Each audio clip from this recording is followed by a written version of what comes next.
be speaking to Manish Singh, who is currently handling telecommunications at Ericsson Canada. So, Manish, why don't you give us a brief of your career? Thank you, Sean. Thank you for doing this chat. So, just kind of a quick rundown. I graduated out of India in 1993. I did an engineering degree in electronics and communication, then worked for a year in India with a software company focused on telecom industry. Went and did my business school degree at IIM Bangalore. And once I graduated out of that place in 96, I have been completely focused on telecom again. So there were different career options at that point, but telecom had a bit of a draw for me. And I think I've been very lucky. I found my love in telecom industry, and despite the business things that I do, I still love the technology. And life took me in different places, and I finally landed in Canada in 99, and I've worked with all the telecom operators in this country, in the US, and some in Latin America, and totally love the industry. So worked across different functions, but always in telecom. So right from operations to sales to uh, pure strategy consulting. The functions have changed. My industry has evolved, but it's the same telecom concepts that I still hang on to. And I enjoy it because it just shrinks the world together. It has made a huge difference in the way we gather information, the way we communicate with each other, and the way we entertain. And I'm really glad I'm part of that revolution. So that's it. Right. I think it's great that you're following your passion of telecommunication. So, how do you think telecommunication is going to change our future?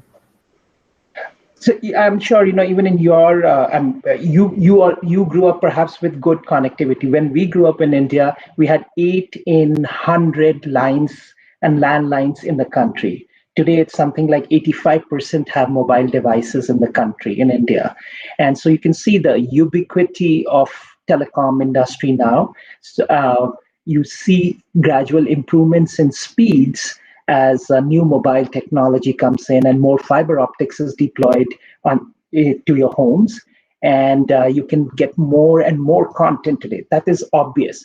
But what may not be very obvious is how we have evolved even in mobile technology to a point where from when you kind of step back at 1G was about basic voice communication. When then you look at 2G became, hey, you know what? I can also text, and it was a revolution at that time. You could SMS and you could have digital go. And then it was 3G, where you got the first glimpse of internet on a mobile, very weak links. And we were very excited. Oh my God, we don't have to open a laptop or a computer to do that. And then it became 4G. You are now mostly data. Even as you and I speak today, on a 4G connectivity, it's, my voice is being transmitted to you via data packets. So it became very digital, and everything went as data packets. With 5G, it opens up even more new use cases. So it's not only about speed, but it's about certain other factors which will drive new use cases. And these use cases would definitely help you and me as a consumer at home and work, but industry-wise, a lot of changes are expected and anticipated out of it. So you'll see a lot of new use cases where you connect not people, but also end devices with very fast, low latency, turnaround, and then it's made possible because we are exploiting new physics that we were incapable of exploiting in the past. So lots of new use cases we can talk about, Sean. Yeah, I think 1G, 2G, 3G has developed into so many different new forms of telecommunication. And now with the rise of 5G, could you tell us more about it? You bet. So, what one of the biggest differences, say, between 4G and 5G. 4G is what you experience today, and most of the people in the world. And 5G is like you can see it in South Korea. It's taken off, and a bit in the US, and it's still taking off. But the biggest difference between 4G and 5G is one, from a pure physics perspective, we are able to exploit what's called the higher bands. So what's called spectrum. And that allows for really broad connectivity on a mobile device. So that's one big aspect. It is the exploitation of new spectrum. As a result of that, we can imagine new applications which will have very low latency. And by low latency, I mean you send something and you get it back very quickly. So now machines which want to communicate also can move much faster on it and turn around things faster. Plus, you and I at home will have broader pipes, so you can attach more applications at the end of a mobile device, perhaps in some places not even requiring big fiber optics connectivity to your home. So that's the promise of 5G. And what it results is in a set of use cases. So you have what's called mobile broadband or enhanced mobile broadband, as we call it.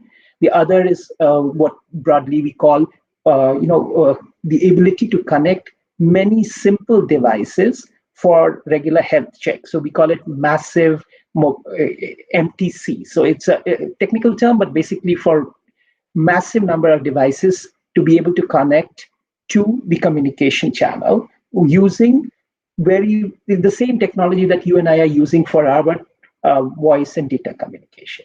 And then there is the third aspect, which is called ultra reliable, low latency communication, which is to control things like robotics on the floor, which is to control automated guided vehicles in a factory setting or at a port, or being able to talk to railway engines while they are moving and seeing their diagnostics. So, and the good part is all of this can happen using a common technology which is governed by something called the 3GPP standards. So 3GPP has been a foundation behind evolving all these 3G, 4G, 5G, but now we will be able to tie with one common technology, perhaps on a fewer number of devices and a fewer number of applications, all these varied applications. So there's a lot of promise and expectation out of this. So yeah, you'll get higher speed, low latency, newer applications, and ubiquitous connectivity between devices and human beings. Yeah, I think 5G is a very new technology and is going to be very advantageous to everyone who's going to use it in the next couple of years. So, what do you think students should do to get into the telecom industry? Sean, the fun part about telecom industry is what I learned in second year engineering still stands. So physics and a love for physics and the ability to apply maths to natural phenomenon, that's the foundational blocks. If you are born in an era where you could code, that's an additional advantage. And the way it has evolved is that, as you see the application of physics and math, all we are doing is we are testing new boundaries in spectrum. And as electronics advances, we are able to exploit it. So, first a foundation of physics, maths, and coding, I would say. On top of that, you can find your own passion, whether it's in electronics or whether it is in software architecture, because that's the other thing you need, or whether it is in radio engineering or in manipulating light bits through fiber optics. So at the end of the day, we have to manage what's called electromagnetic waves and optical bits through different medium. And more, the control is moving to software. So software has the logic, and we manipulate bits and bytes across these different media using the laws of the same physics, and the same maths is still applied. The same formula we learned in engineering is still applicable. So now you can go more consciously and remember that whatever you're learning in your textbook is not going to be thrown away. I still exploit the same Shannon law to understand signal to noise ratios.